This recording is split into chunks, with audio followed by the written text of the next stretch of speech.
ಸುಸ್ಥಿರ ಸ್ಥಿತಿಸ್ಥಾಪಕತ್ವ ಮತ್ತು ಆವಿಷ್ಕಾರ ಆಧಾರಿತ ಪ್ರಗತಿಗೆ ಭಾರತ ಫ್ರಾನ್ಸ್ ನಡುವಿನ ಕಾರ್ಯತಂತ್ರ ಪಾಲುದಾರಿಕೆಯು ಪೂರಕವಾಗಿದೆ ಎಂದು ಹಣಕಾಸು ಸಚಿವೆ ನಿರ್ಮಲಾ ಸೀತಾರಾಮನ್ ಹೇಳಿದ್ದಾರೆ.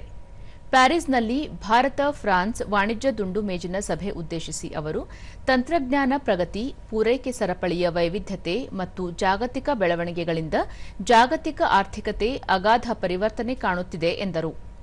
ವಿಕಸಿತ ಭಾರತ 2047ರ ಭಾರತದ ಪಯಣದಲ್ಲಿ ಫ್ರಾನ್ಸ್ ವಾಣಿಜ್ಯೋದ್ಯಮಿಗಳು, ಹೂಡಿಕೆದಾರರು ಪಾಲುದಾರರಾಗಬೇಕು.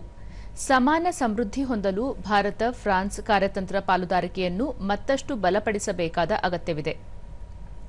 ಜಾಗತಿಕ ಕೃತಕ ಬುದ್ಧಿಮತ್ತೆ ಪರಿಸರ ವ್ಯವಸ್ಥೆ ರೂಪಿಸುವಲ್ಲಿ ಭಾರತ ಫ್ರಾನ್ಸ್ ವಿಶ್ವಾಸಾರ್ಹ ಪಾಲುದಾರ ದೇಶಗಳಾಗಿವೆ. ಈ ಪಾಲುದಾರಿಕೆಯು ಮುಂದಿನ ಪೀಳಿಗೆಗೆ ಹೊಸ ಅವಕಾಶಗಳನ್ನು ಸೃಷ್ಟಿಸಲಿದೆ ಎಂದು ಹೇಳಿದ್ದಾರೆ. ಭಾರತ ಫ್ರಾನ್ಸ್ ನಡುವಿನ ದ್ವಿಪಕ್ಷೀಯ ವಾಣಿಜ್ಯ ವಹಿವಾಟು ಕಳೆದೊಂದು ದಶಕದಲ್ಲಿ ದ್ವಿಗುಣಗೊಂಡಿದೆ. ಭಾರತದಲ್ಲಿ 1,000ಕ್ಕೂ ಹೆಚ್ಚು ಫ್ರಾನ್ಸ್ ಕಂಪನಿಗಳು ಕಾರ್ಯನಿರ್ವಹಿಸುತ್ತಿರುವುದು ಮೆಚ್ಚುಗೆಯ ವಿಷಯವಾಗಿದೆ. ಡಿಜಿಟಲ್ ಆರ್ಥಿಕತೆಯಲ್ಲಿ ಭಾರತ ಪ್ರಮುಖ ರಾಷ್ಟ್ರವಾಗಿ ಹೊರಹೊಮ್ಮಿದೆ. ವಿಶ್ವದ ಸುಮಾರು ಅರ್ಧದಷ್ಟು ಡಿಜಿಟಲ್ ಪಾವತಿಗಳು ಭಾರತದಲ್ಲಿಯೇ ನಡೆಯುತ್ತಿವೆ ಎಂದು ತಿಳಿಸಿದ್ದಾರೆ.